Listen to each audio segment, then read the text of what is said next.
to start with the head and neck assessment. We're going to start with inspection of the head. We're going to note that it appears midline and normal cephalic, symmetrical. It appears atraumatic and there's no deformities. His hair distribution appears even. The color is dark and consistent, and there's no obvious lesions on first appearance. The face also looks symmetrical with no abnormal features or involuntary movements. When we look at his neck, we can see it's also symmetrical. There's no webbing or fullness at the base, and muscle development appears appropriate. There's no obvious JVD or carotid pulsations. The trachea appears midline, and there's no thyromegaly. Okay, I'm going to test the range of motion of your neck. Can you take your chin and put it to your chest, please? Perfect, and then flex it all the way back. And then to each side, so ear to shoulder, on left and right. And then I want you to turn and look over your shoulder on both shoulders. Okay, it appears he has full range of motion. Now we're going to do palpation. So we're going to look at the hair here, if we're any lesions on the scalp. We're going to note the texture and that it appears full. When we look at his face, I'm going to have you take your glasses off. We're going to touch the temporal artery. Is there any tenderness here? No. Okay. There's no thickening or hardening. Here, can you open your jaw? Right, there's no crepitus noted on that. We're going to tap right here.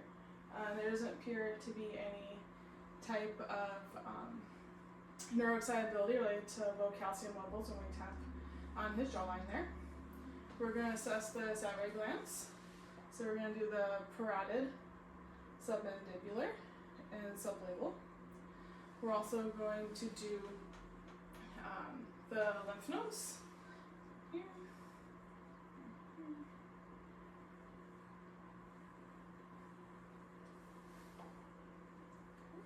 We're not going to assess the inguinal lymph nodes for patient primacy. And we're going to assess the sinuses as well, so any tenderness here. Okay, so that's normal. We're going to take a look at the trachea. Here appears midline and even, and then we're going to do our thyroid assessment next. So I'm just going to put my hands around your neck here. And then I want you to swallow. Okay, perfect. There's normal. And then we're going to auscultate. We're going to listen to his carotid arteries with the bell to assess for bruits.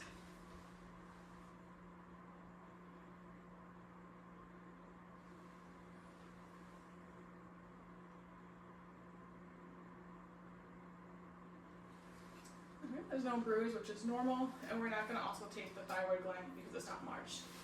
Next, we're going to do our ear, nose, and throat assessments. We're going to start by looking at the ears. We're going to note that they appear equal in size, and they're at about a 10-degree angle from the skull, and they're normal set. We're going to look at the pinna of the ears and see it's well formed, no lesions or discolorations present. I'm going to look at the external canal of the ear and note that there doesn't seem to be any signs of inflammation, and the color is uniform. We do not have an otoscope here, but if we did, we would take the helix and pull it up and away, and then use the otoscope to assess the membranes. It should be pearly gray, translucent, and no sign, and fully intact. Okay.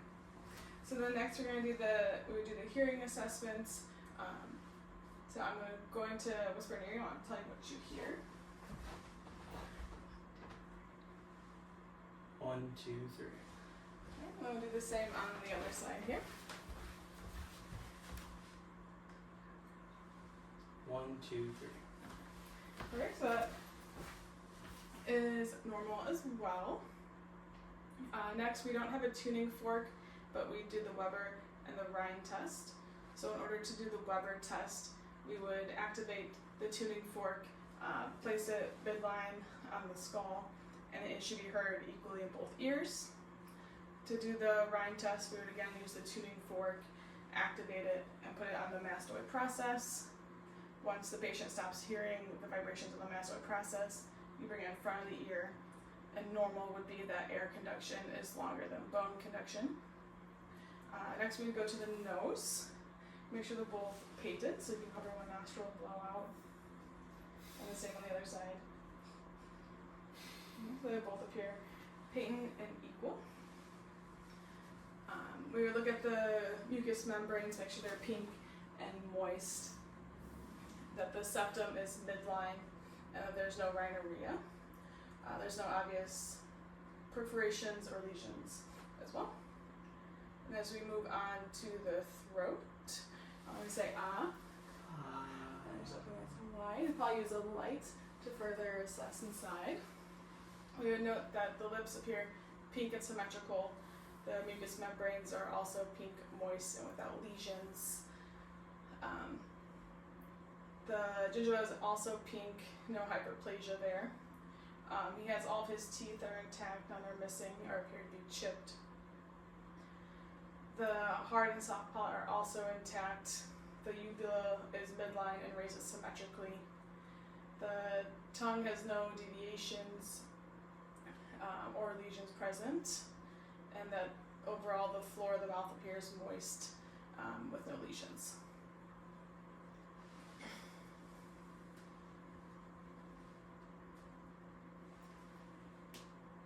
And then for palpation, we're just going to do the ears to tell me if there's any tenderness. Nope. And that's normal. Next, we're going to do our eye assessment.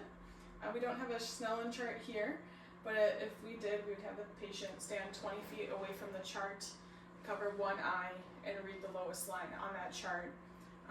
20/20 vision is normal. We will also note though that his vision is corrected. He's currently wearing his eyeglasses. We would also test his near vision with the Rosenbaum pocket chart. We again don't have one of those available. But in order for his near vision to be intact, he'd be able to read the normal print. But we will test his peripheral vision. So I'm going to have you cover one of your eyes. Kind of the same one. And then I want you to tell me when you can see my fingers. No. Okay. And then we'll do the same on the other side here. Mm-hmm. Yes, and then tell me you can see my fingers. Mm-hmm. Okay, I'm going to do it from down here as well. No. And we would test all four quadrants on that. Appears it's intact and normal. We will also do his extraocular movements. So I want you to follow your eyes with my finger.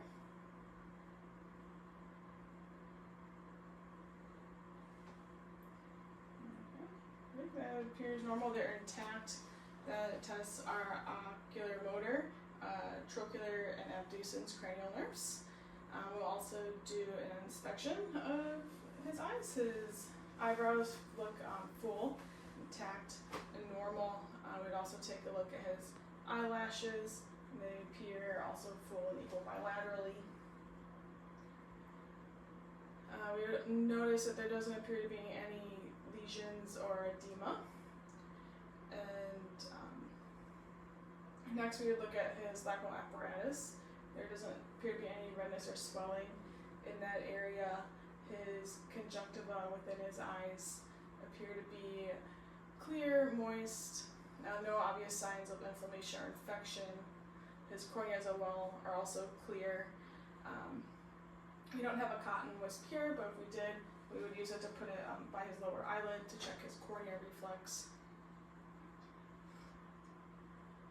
We'd also do it with the light reflex here. I'm going to have you remove your glasses for a moment, please. And just bring the light in to check to make sure that his cornea dilates there. Perfect. Okay. We'll note the color of his iris and the shape, that they react to light, are equal and round. And then we'd also, can you take a look at the pen here? Mm-hmm. And then look over my shoulder. Perfect. And that tests accommodation, which also appears to be intact. We are going to palpate the lacrimal apparatus as well. So I'm just going to touch right above your eyelid is here. There doesn't appear to be any inflammation or swelling. You can't actually feel the gland, which is normal. We don't have a ophthalmic scope here, but if we did, we would use that as well to test his eyes. We would look for the red light reflex bilaterally. We want to make sure that the disc looks bright yellow, is well defined, that the vessels are intact, and that the retina is uniform in color with no lesions. Okay, moving on to our chest and lung exam. We're going to start by noting his respirations and the pattern that they're regular, unlabored, and roughly about 16 breaths per minute. We're going to look at his skin, lips, and nails. If there's no signs of cyanosis, can you take your nails and put them together like this, please? There's no signs of clubbing. Thank you. No signs of clubbing. You can see your check cap refill. So just pinch here. Yeah, looks like it refills within less than 2 seconds. That's normal. We're going to look at the shape, size, and symmetry of the thorax, that the AP diameter appears to be 1 to 2. The costal angle is symmetrical and no greater than 90 degrees. We would also look at the venous pattern, that that's fine and symmetrical as well, and any type of abnormalities, such as scoliosis, kyphosis, lordosis, which he doesn't appear to have. We'll move on to palpation. We're going to start by touching the trachea here, make sure that's midline, and then go down here to see any signs of crepitus, which is absent, which is normal. We're going to do chest expansion as well, so I'll have you take a deep breath in. Out. Okay. Good. And it appears expands about 2 inches, which is within the normal limits. We're going to do tactile frondus as well. We'll do this posteriorly. So I'm going to have you say 99. 99. Okay. 99. Okay. 99. One more time. 99. Oh, okay. So it can be felt towards the end, and as you move further down in the periphery, it becomes absent, which is normal. We're going to do percussion as well. So across the back of the lungs here, it will be resonant in the lung and air-filled areas. As we get further down, it'll become dull. I'll do that on both sides, just to make sure there's no areas of fluid or any type of abnormalities that would cause that tympani to go away. We will do diaphragmatic excursion posteriorly as well.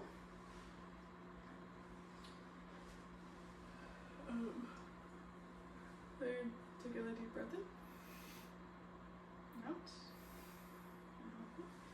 That's good. It appears to move about 5 centimeters, which is normal. We're going to listen to breath sounds as well. We're going to start with tracheal and bronchial breath sounds.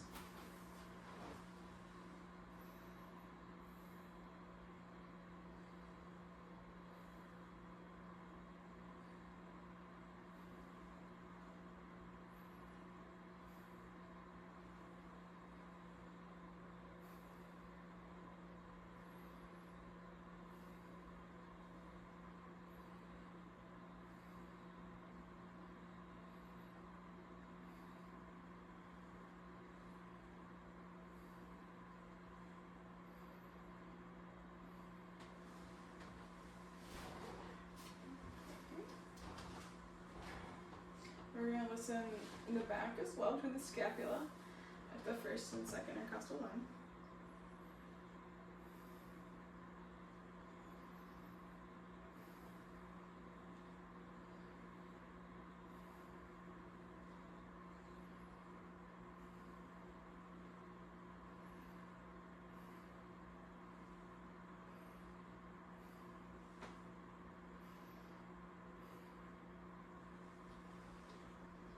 Next, we're gonna do whispered equiloquy, where we're gonna listen and while the patient says 1, 2, 3.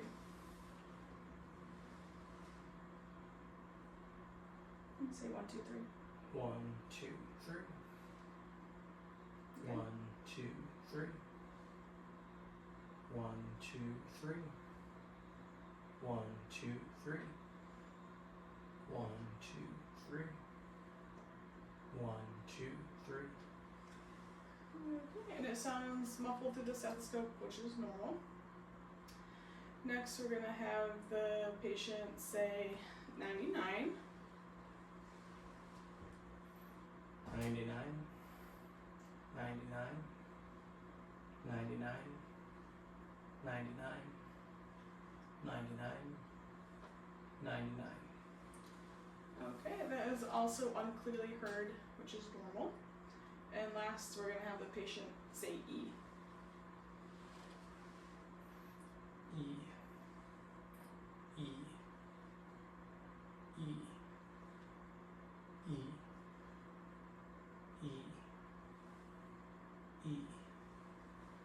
Okay, and it does sound like E. If it was to change to an A, that would be abnormal. Okay, next we're going to do our heart and vessel assessment. We'll start with assessing the jugular venous pressure. In order to do this, we would assess on the patient's right hand side. We would take the bed that he's in and recline it back to between 30 and 45 degrees. At that point, we would take a look for pulsations at the angle of Lewis, and then use a stick here to measure up to see how high. Normal would be anywhere from 2 to 3 centimeters. Anything greater than 4 is abnormal. Next, we're going to check for the hepatojugular reflex. So I'm going to go ahead and have you lay back. So in order to do this, we're going to put pressure over the abdomen. We would apply this for 30 seconds about here. This just increases the intrathoracic pressure. And then when we release, we would take a look to see that there's a transient increase in the IJ and EJ during the first few cardiac cycles, and then it would return to normal. Since we have the patient supine, we're going to go ahead and do the Holman's test as well. So we would pick up his leg here, and then would flex, dorsiflex his foot. Do you have any pain in your calf? No. Okay, perfect. You actually. That just tells us that there is no DVT and no pain is normal.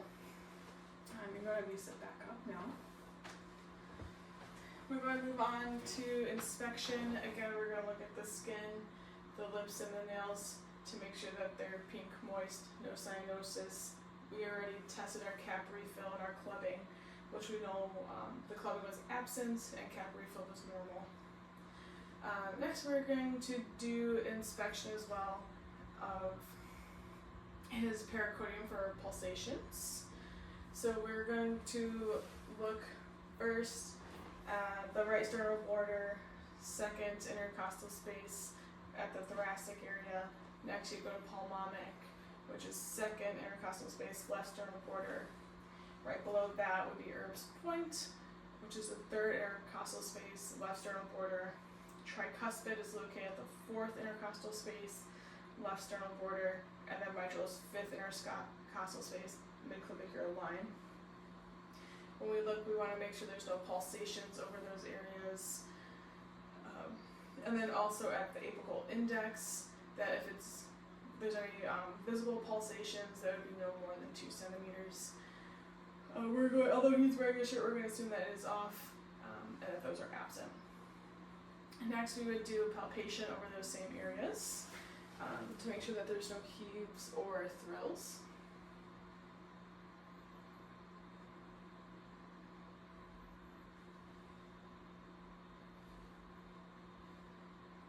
Those are absent, which is normal as well. Next, we're going to auscultate. First, we're going to listen to the diaphragm at all 5 of those identified spaces.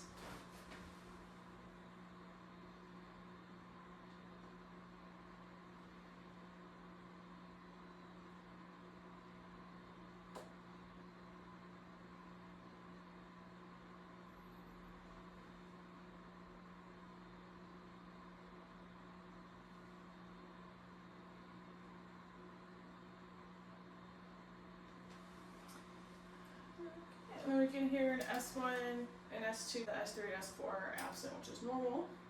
Next, we're going to listen with the bell in those same areas.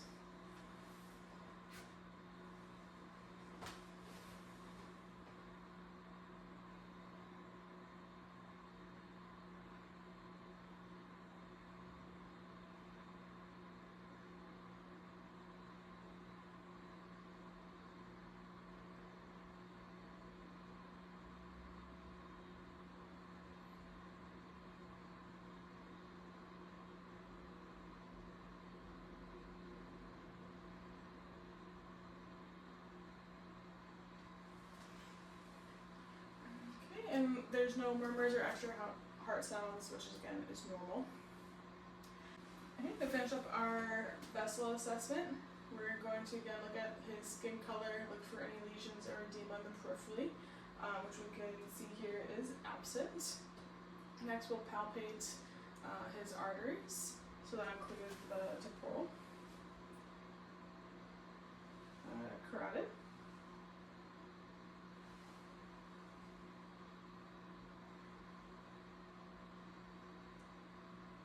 we'll do brachial,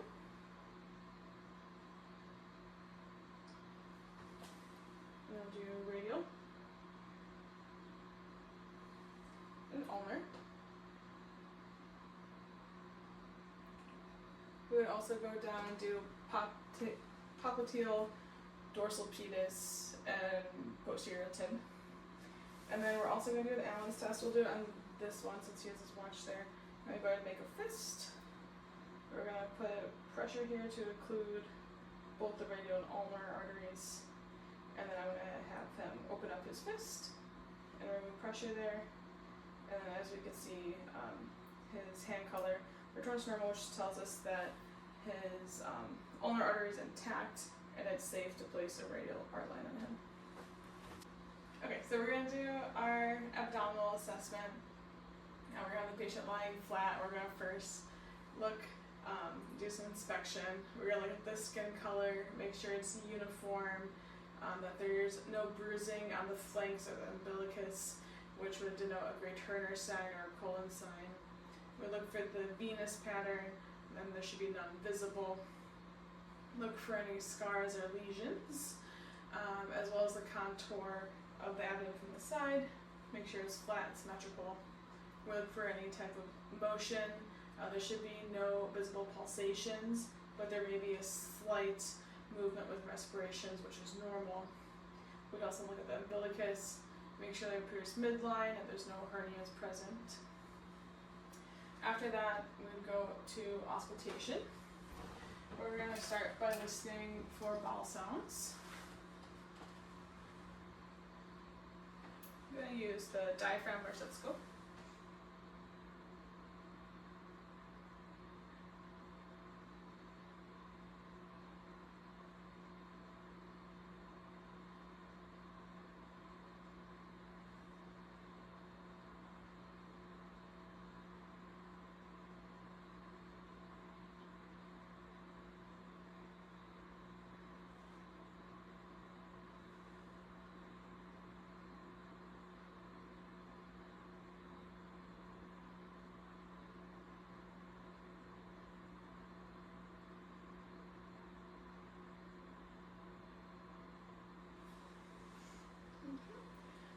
So you'll be heard in all four quadrants, and anywhere from 5 to 34 is normal.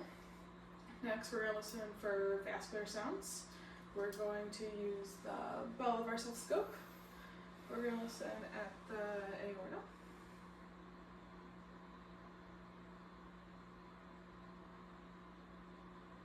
That's the renal arteries.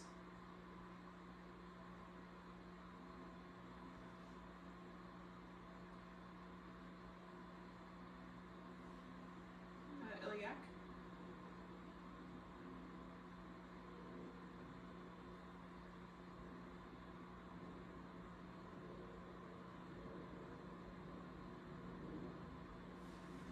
And then you would do femoral as well. There's no bruise present, which is normal. Okay, so next we're going to percuss. You want to percuss in all four quadrants. It should be mostly tympani when we do so.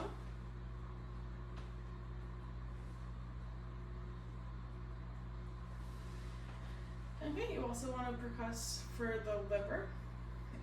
It's going to be located on the right hand side.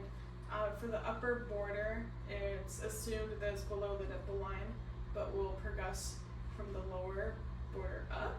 In order to locate that, that would be at the midclavicular line. We're looking for when it changes from timpani to dullness.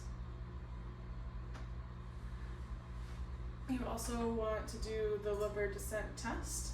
In order to do that, we're going to have the patient take a deep breath and percuss again. Deep breath.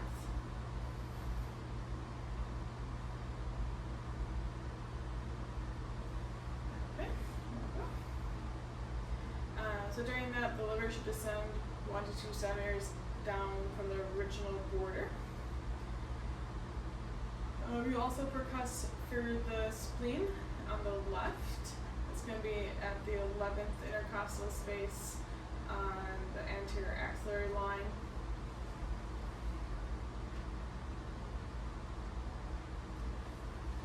So we do that.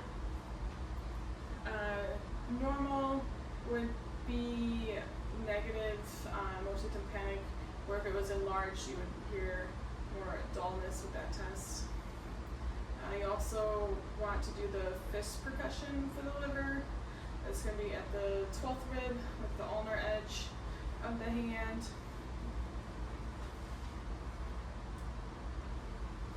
Any pain? Okay. So we feel slight thud, but no pain with that test. If you were having trouble with the liver span test with percussion, you could do the liver scratch test. This helps define the liver border.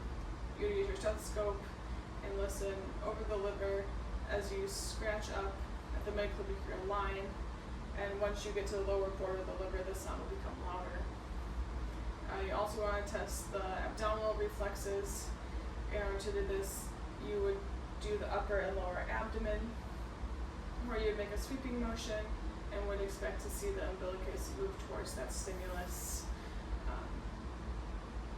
And then lastly, you would do palpation. You would lightly palpate about 1 centimeter deep. You want to look for any tenderness or muscle rigidity.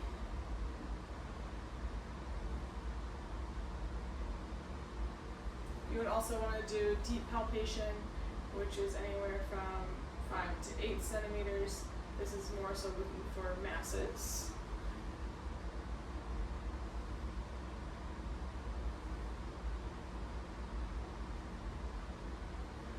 And then you would also want to palpate the liver, the spleen, and the kidneys to make sure those organs are not enlarged. Okay, now we're going to do our neuro exam. Can you tell me your name? Rosario. And today's date? April 19th. And where are you? I'm Al. And who is the person? Donald Trump. Okay. Now we're going to move on to our cranial nerve exam. We're going to start with cranial nerve 1, which is olfactory. I'm going to have you occlude one of your nostrils and then tell me what you smell. Essential oils. Okay, and on the other side. And smell. Essential oils. Okay, perfect. Next would be cranial nerve 2. This was previously discussed where we used the Stellan chart and the assesses peripheral vision. So this is already done in a previous section. Next for cranial nerve 3, 4, and 6, which is oculomotor, trochlear, and abducens. We would do the extraocular movements, perla, and assess for ptosis. This again was done in a previous section. Next, we're going to do cranial nerve 5, which is trigeminal. I'm going to have you remove your glasses for a moment. I want you to clench your teeth. Here. Perfect. And then next, we're going to have you close your eyes and tell me where I'm touching. My forehead. On the top of my jaw. And the middle of my jaw. Okay, perfect. We would also do the cotton whisk test, which was also previously discussed in a previous section. For cranial nerve 7, which is facial, we're going to have you raise your eyebrows and then close your eyes while I try to open them. Close them tight, close your eyes tight, tight, tight. Okay, good. We're also going to have you puff out your cheeks, show your teeth, smile, and frown. Okay, perfect. Next, we're going to go to cranial nerve 8, which is acoustic. We would do the whisper test, the Weber test, and the round test, which was previously discussed in another section, but we will also do the Romberg test. So I'm going to have you stand up and close your eyes and just try to stand nice and still. Perfect. You can sit down, just be careful of your glasses, I'll just sit on those. Great. And next we would do glossal pharyngeal, which is cranial nerve 9. This is swallowing and gag reflexes, which we're going to assume are intact. After that, we would do the vagus nerve, which is cranial nerve 10. This is his cough reflex, and then we would assess that his uvula is midline. Perfect. Good. And then we're going to do accessory nerve, which is cranial nerve 11. So I want you to shrug your shoulders against my arms. Or turn your head against my hand. And on this side too. Okay, great, that's intact. And then the last one is hypoglossal cranial nerve 12. We're just going to have you stick your tongue out. Perfect. So you can see that is midline with no deviations, which is normal. Next, we're going to do cerebellar and fine motor. So I'm going to have you stand up. People please walk that direction and come back. And you can see that his gait is steady, smooth, effortless. So that is good. You may have a seat. We already did the Romberg test and we saw that was normal. Next, I want you to take your finger and touch your nose and then touch my finger. Go back to your nose. And my finger. And then your nose again. Okay, perfect. We can see that is intact and he has great fine motor skills. Next, we're going to do rapid alternating movements. So I want you to take your hands and put them on your thighs and then flip them over so they're up. And now do that as fast as you can. You keep doing it fast. Okay, that's good. Thank you. Let's see that that is good. We're gonna do a perimeter drift test as well. So I'm gonna have you stand up for me one more time. I want you to extend your arms out with your hands up. And just hold your arms there. Okay. We can see that there is no drift and that is normal. Thank you. You can have a seat. Next, we'll do a sensory test with touch. So I'm going to have you close your eyes. I want you to tell me where I'm touching you. Left arm. On your side of the left arm. On the left side. Or right side. Okay. You can see that it's normal. We would also do superficial and deep pain response with the needles we don't have. But we will assume that is intact. We would also do a vibration test with a tuning fork over bony promises, but again, we don't have that supplied. And then the last one we're going to do is can you hand me your hand? I want you to close your eyes. I want you to tell me which direction your finger is pointing. Up. Up. Down. Okay, perfect, thank you. That was all correct, and so we can see that is also intact and normal. So next, we're going to put a familiar object in his hand and have him tell us what it is. the remote. Okay, perfect, great. Next, we're gonna do graphesthesia, where we're going to take his hand and we're going to draw a letter here. I want you to tell me what letter that is. One more time. F. Okay, great. Next, you would do a 2-point discrimination test. You would take 2 semi-sharp objects and put it on his fingertips, and to make sure that you can tell if it's 1 or 2 things touching him. And then we would also do point location. So on this one, I'm going to touch you, and instead of telling me, I want you to point to where I'm touching you. So if you can go ahead and close your eyes.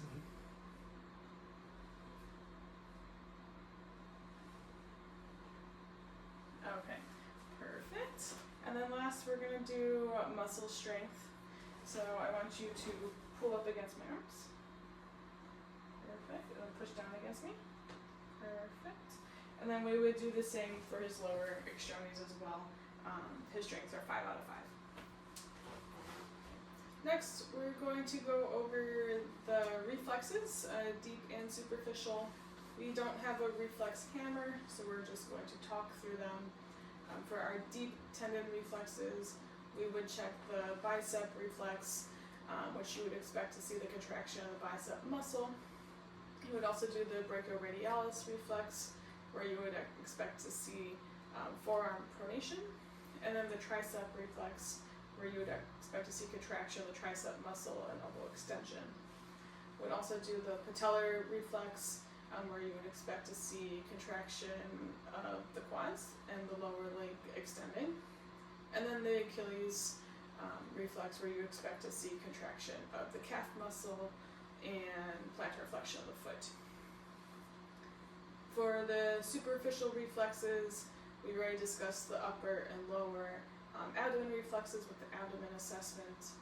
You would do the crewmaster reflex, where if you stroke the inner side of the thigh, you would expect the testicles and the scrotum to raise on that same side. And then as well as a plantar reflex, where you would lightly upstroke the lateral side of the sole of the foot, and you would expect the big toe to flex forwards. Next, we're going to go over the meningeal irritation test. So for this one, I'm going to have you lay down. We're going to flex his neck to his chest, and we can see there's no resistance there, and that is normal. At the same time, we can test for the Brzezinski's test, when we flex his chin to his chest, that his legs and knees don't flex up as well. So that's normal. And then the last test would be the Keurinig's test, where we would bring up his leg and extend it straight, and then there should be no resistance to straining